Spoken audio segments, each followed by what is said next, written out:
Shalom sahabat Rema yang diberkati dengan limpah. Baru saja kita melewati 2 puasa 10 hari di dalam rangka memperingati Pentakosta. Dan hari-hari ini saya percaya bahwa sebagian dari kita memperoleh peneguhan dari acara tersebut dan sebagian lagi mendapatkan pengalaman-pengalaman baru. Tetapi apapun itu, mari kita satukan hati untuk masuk di dalam pelayanan Tuhan. Dan izinkanlah pada kesempatan yang indah ini saya ingin membacakan satu bagian firman Tuhan yang terambil dari 1 Korintus pasal 12 ayatnya yang ke-7. Di sana dikatakan, tetapi kepada tiap-tiap orang dikaruniai penyataan roh untuk kepentingan bersama.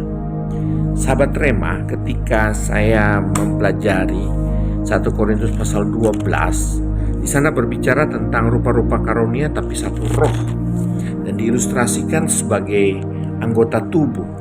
Dan saya menemukan 3 hal untuk kita sama-sama cermati, pikirkan bersama, bahwa pentingnya ketika kita memperoleh peneguhan dan pengalaman baru oleh karena pencurahan Roh Kudus tersebut, maka semuanya itu harus kita gunakan dalam kerangka kesatuan, persatuan. Kenapa? Karena gambarannya tubuh Kristus.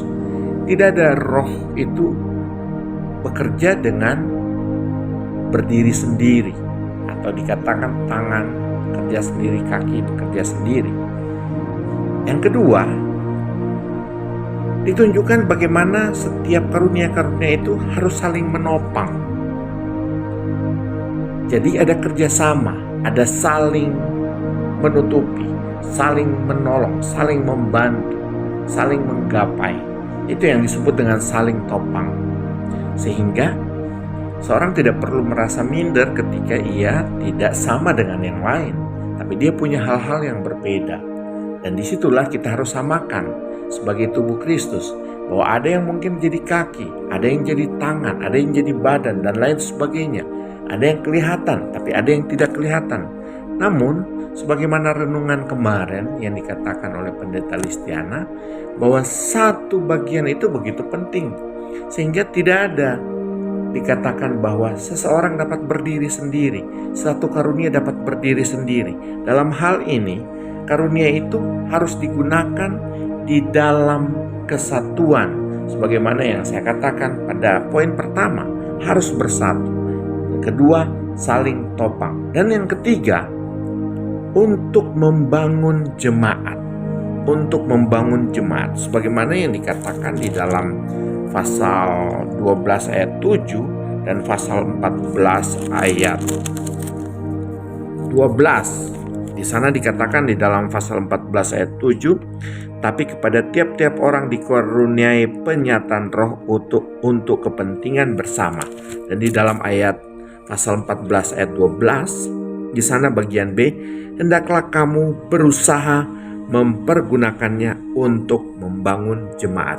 Jadi jelas bahwa karunia-karunia yang saudara dapatkan atau diteguhkan kembali, mari sama-sama kita satukan hati untuk membangun tubuh Kristus.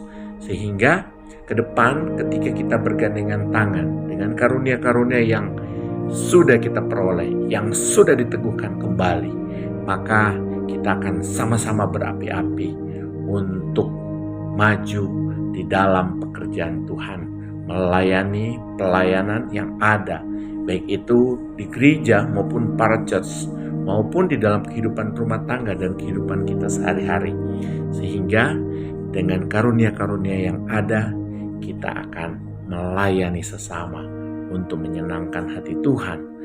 Dengan demikian, ada banyak orang yang boleh diselamatkan. Mari kita berdoa. Bapa, di dalam nama Yesus, kami sungguh bersyukur bahwa 210 hari itu bukan saja membuat kami memperoleh karunia, tapi kami juga ada yang diteguhkan. Namun semuanya itu kami yakin bahwa Tuhan inginkan untuk kami bersatu, untuk saling topang, dan membangun jemaat, sehingga kami sama-sama bergerak supaya dengan demikian nama Tuhan dipermuliakan dan banyak jiwa dimenangkan. Terima kasih. Malam hari ini kami akan beristirahat.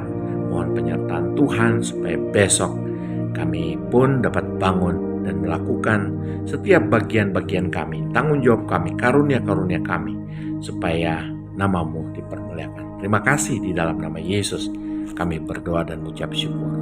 Amin. Selamat malam, selamat melayani. Tuhan Yesus memberkati. Selamat istirahat.